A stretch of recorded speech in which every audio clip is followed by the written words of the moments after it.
Derrota del Real Madrid, humillación, partido lamentable y el Real Madrid fuera de la Euroliga. Arrancamos.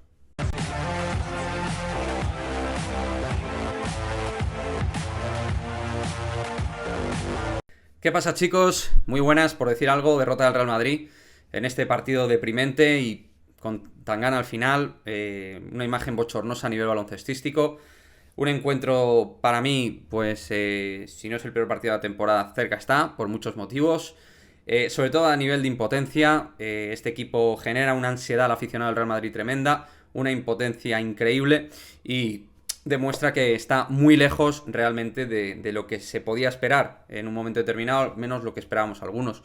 Más allá de las deficiencias, ¿no?, que puede tener la plantilla, pero realmente uno esperaba más del Real Madrid esta temporada y mi gozo en un pozo, ¿no? Pido disculpas porque yo, bueno, fui de aquellos que di un voto de confianza a Chus Mateo al principio de temporada y tal. Me equivoqué, al final tampoco soy un experto en baloncesto, intento como aficionado transmitir lo que es mi opinión, me he equivocado y el tiempo, enhorabuena a todos los haters de Chus Mateo porque tenéis toda la razón del mundo y me equivoqué. Por otra parte, viendo la realidad actual, está claro que a Chus Mateo le queda muy grande el traje del Real Madrid, no saca el máximo rendimiento de los jugadores, físicamente el equipo está reventado, y si el equipo está reventado físicamente, tácticamente es limitado, y es un equipo donde no se sacan rendimientos óptimos de una manera global, obviamente el máximo responsable es Chus Mateo. Del partido que decir, que es verdad que Chus Mateo aprobó alguna cosa, pero luego vuelve a encadenar movimientos raros, bueno, decisiones que durante el partido uno no entiende bien. Mi enhorabuena también para el Partizan. Jelko Obradović, 9 jugadores rotando, pero rotándolos bien. No creo sinceramente que sea una cuestión. O sea, el Partizan al final ha jugado con 9 hombres. Lo que pasa es que el Madrid está en un momento de temporada muy malo a nivel de estado de forma. Muy malo. Muy malo, la verdad. Ha llegado el peor momento de la temporada cuando mejor tenía que estar. Al revés que el año pasado, que cuando peor estaba era antes de todo este periodo de cuarto de final. Llegó frente al Maccabi, remontó la situación y para adelante a la Final Four y a la final. En este caso nos vamos a quedar fuera, no lo digo yo, la historia lo dice, cuando el equipo local pierde 2 encuentros consecutivos no remonta la eliminatoria. Y el Madrid no va a cambiar, ni mucho menos esa historia, porque tampoco veo el espíritu para hacerlo. Creo que el equipo está muy acomplejado, muy tocado, moral y anímicamente, y hay algún momento donde si Rudy, que un poquito de deck, tal, pero todo es muy individual, el juego es muy individual. Partizan es un equipo muy colectivo, muy inteligente, tiene un zorro en el banquillo, como es Jelko Obradović, que se la sabe todas. Los árbitros también juegan en esto y al final a Chus Mateo se lo toman por el pito del sereno, se descojonan de él y claro, Jelko Obradović es el rey. Entonces al final eso también son elementos que están ahí encima de la mesa, ¿no? Digamos la mayor o no bula arbitral que puedas tener en un momento determinado. Al margen de esto, quiero decir que el Madrid no pierde por los árbitros, quiero decir esto muy claro, creo que es un elemento más, pero lo fundamental está en lo baloncestístico que han demostrado y atesorado los dos equipos hasta ahora en estos dos partidos, con un equipo con ideas claras, que sabe lo que juega, con puntales como Panther, como Dante Exum, como Ledey, como Lesor, o sea, varios jugadores que han estado a un muy buen nivel, puntales, insisto, que han funcionado muy bien, líderes del equipo que han funcionado de manera realmente muy, pues brillante, desde mi punto de vista. Y la baja de Tavares nos ha reventado por dentro.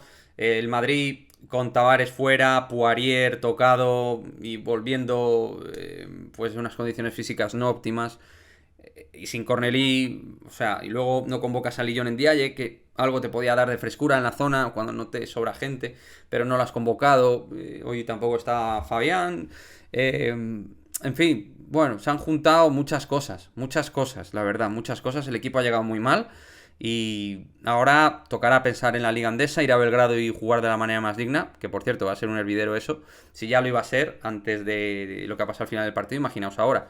Va a ser una auténtica locura aquello, ¿eh? Así que bueno, el Madrid que intente pues solventar al menos la papeleta dignamente, que defienda el escudo, que es para lo que ha quedado el equipo en Europa. En ACB no veo que haya posibilidades tampoco de ganar con este Barcelona y un Baskonia que además nos ha mojado mucho esta temporada. Así que nada, chicos, decepcionante, mes de abril para mayo y ya con la sensación de que el equipo pues está muy cogido con pinzas en cuanto a estructura, en cuanto a buen trabajo, en cuanto a buenas energías, en cuanto a liderazgo, muchos problemas Y esto, la única manera de poder empezar a arreglarlo, no solo, pero empezar a arreglarlo, es que Chus Mateo vuelva o a ser segundo entrenador del Real Madrid, porque no tiene nivel para primero, o quizá, pues obviamente, buscar un nuevo staff que le dé un impulso y un aire nuevo a un Real Madrid que desde la era post-Lasso pues ha quedado tocado y posiblemente hundido.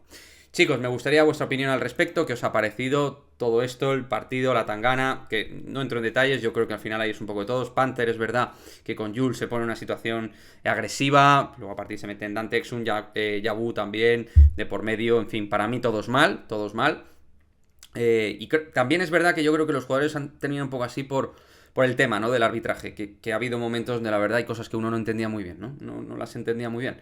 Insisto, si te meten tantos puntos de diferencia no es solo por los árbitros, pero es un condicionante ahí que ha podido, en un momento dado, sobre todo cuando el Madrid se intentaba meter, sí que ha podido condicionar un poco mental y anímicamente. En otros momentos no hubiera influenciado tanto, creo que el equipo hubiera tenido más capacidad de respuesta, pero el equipo ha llegado con una muy limitada capacidad de respuesta y defensivamente el Madrid está hecho unos zorros, o sea, la defensa exterior es indigna, ciertos jugadores defienden con la mirada y por dentro somos muy vulnerables sin Tavares y con este Poirier. Pero bueno, no me enrollo más, no me quiero hacer largo, que tampoco hay que escucharme mucho, que aburro.